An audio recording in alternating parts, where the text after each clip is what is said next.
Hello again. Thanks for coming back. I'm gonna do another little tutorial series here for beginners again. I'm classing the first one, the first 13 part I did, as season 1 of beginners tutorials, and this is going to be season 2 of beginners tutorials, which is taking what we learned in first part of season 1, the 13 part series, and take that a little bit further, go a little bit more advanced with it all, and this time ultimately head towards a scene, a very, very, very simple scene. Again, it's not going to win any prizes, but it is a very simple scene to get you used to some additional things. Like, I'll put the picture up. This is what the final render looks like. And while that's up, I'll talk about, so what I used with this one is a couple of modifiers you haven't touched upon yet, like the array modifier, the solidify modifier.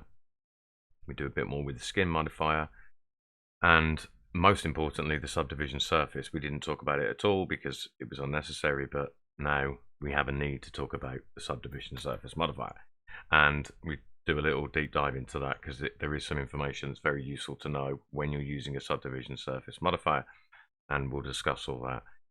And the mirror modifier, we'll talk a bit more about that as well, plus a bit more texturing. We're going to take texturing to the next level, and we're going to introduce masking into it to give you an idea of how to combine two textures, two materials, or two textures into one material.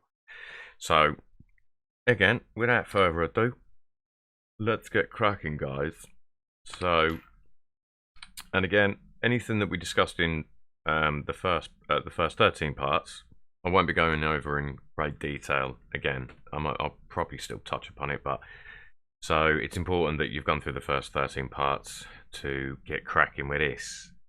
So, as the image suggested, the gravestone reads the default cube laid here because that church-ish, I don't want to get religious, it's a building with a graveyard, whatever, call it whatever.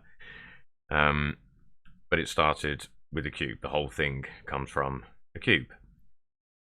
First thing I did was to scale up. Oh, I need to put my keyboard thing back on. Karnak, so does a Karnak. So first thing to do is press S to scale, and then I'm going to scale it 4 times. That didn't do anything. S4, thank you.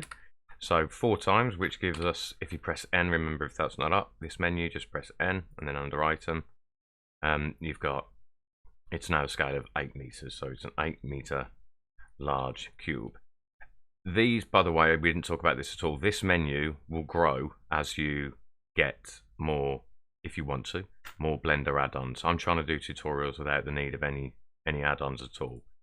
But you've got Quadrifold. These are just ones that I've got. But this is where your add-ons will appear. And talking of add-ons, good. Under your edit menu, preferences, there are 2 that we need to add, which do come with Blender. They're not anything you need to purchase, they just come with Blender. So the first one you want is to type the word image, or start typing the word image, and then this one, import export image as planes. Now you want is it F, no, not F2, yeah, I think, no, we don't need F2. And node, type the word node wrangler. You want both of them on. I have them both ticked, but you must tick them both. So node wrangler and images planes. Okay. I'll explain the importance of node wrangler when we get there. And yeah, so we're going to make this into the central part of the image. So I'm going to start, of course, by pressing Control A. Ooh, I always forget. It's so important to apply your scale, especially if you try and add a bevel modify later, it goes crazy. Oh, that's another one we're going to add. So apply scale. So now the scale will read 1 across the board. In fact, we're going to have to do that again anyway. I'm going to go SX. I want it slimmer for that central column. Now I'm going to apply scale because I've done that. And for the two bits that come out either side, I don't know where that picture is. I'll bring it up. All we need to do is Control R to make a loop cut in the middle, and Control B to effectively, it's beveling it, and to about there, I guess, just moving the mouse. And then if you select face selection, and select that one, and then that one. Oh, no, wait. Hold up. Control R to separate the house into 2 levels. And we're going to select this face and this face. And then we want them to scale from the middle along the X. So press, but we need to extrude. So E for extrude, S for scale, X scale along these two, along this axis, apart from each other. All right. Okay. So that's the first part done. Now, I've got to remember how I made the roofs. I believe I took each of these faces, so just shift select the top faces, press E to go up a little bit, and make sure you're going up on the Z axis. If the blue line isn't visible or isn't highlighted, it's going to go all over the place. But pressing Z, the blue line's highlighted, I know it's going straight up. So have a little bit of that. And I think, yeah, so then we want a loop cut. Control R, slap down the middle, like that. And we're going to select these 2 edges, and just press G, Z to move them up. Wait a minute. Give me a second. So if we take that one for the roof, we'll do it separately. So GZ.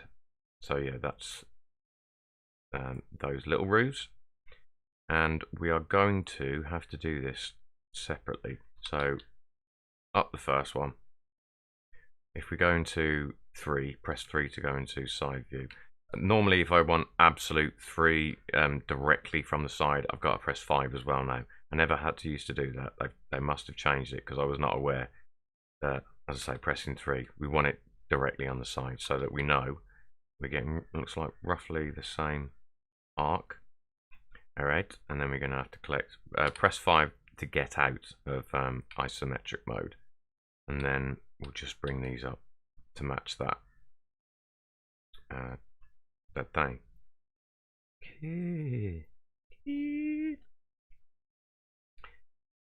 Now, okay, so next we're going to yes.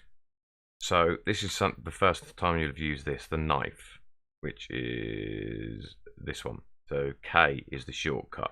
And what we want to do is we want to create a line here and a line here because we're going to make it part of the roof. So once you press K or select knife, I tend to make sure that vertex is selected. So select knife or press K, and then when you click, it should snap, and it will snap to that line, and then we want it to snap to that line. And once you're happy, press enter.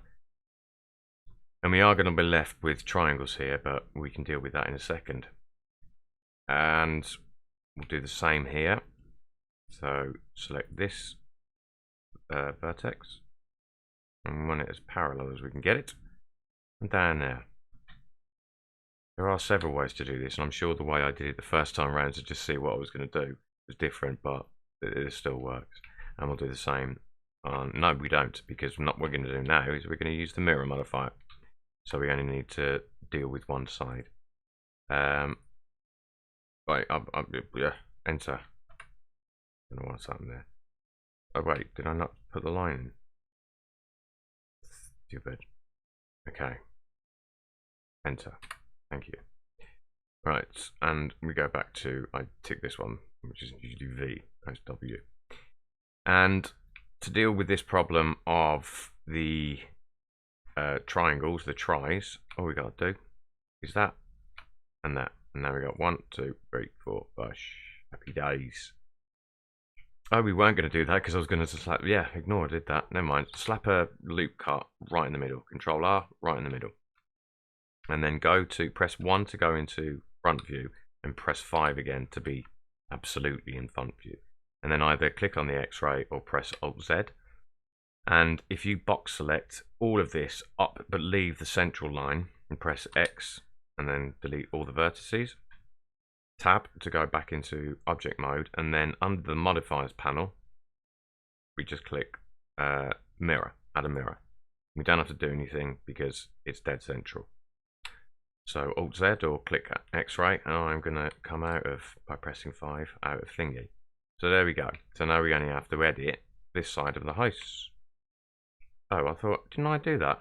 We're going to have to just knife here again. That's what it wasn't doing earlier. I don't know why. It does highlight the vertex you're aiming for.